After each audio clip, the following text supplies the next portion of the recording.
Hello दोस्तों, बारिश का सीज़न चालू हो गया है। आज हम बनाएंगे काढ़ा सर्दी खांसी से बचने के लिए।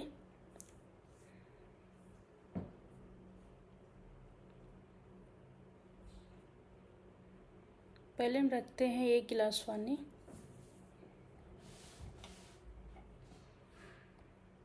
अब डालेंगे 1 चम्मच अजवाइन,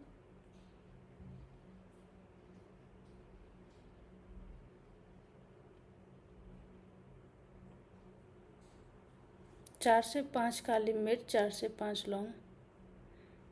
उसको खलबट्टे में कूट कर डाल देते हैं।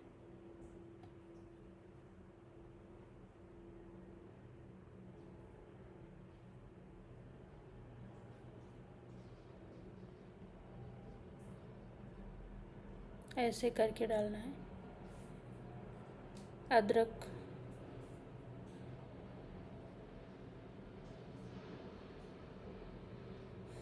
अदरक को महीन करके डाल देते हैं।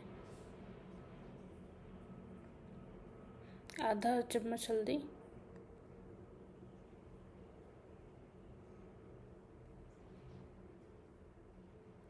गुड़ आप अपने हिसाब से डाल सकते हैं।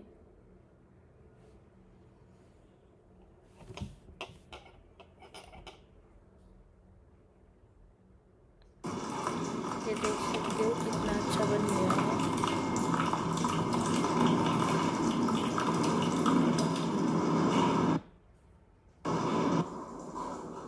एक बार ज़रूर बना के देखिए, बारिश के सीज़न चल रहा है।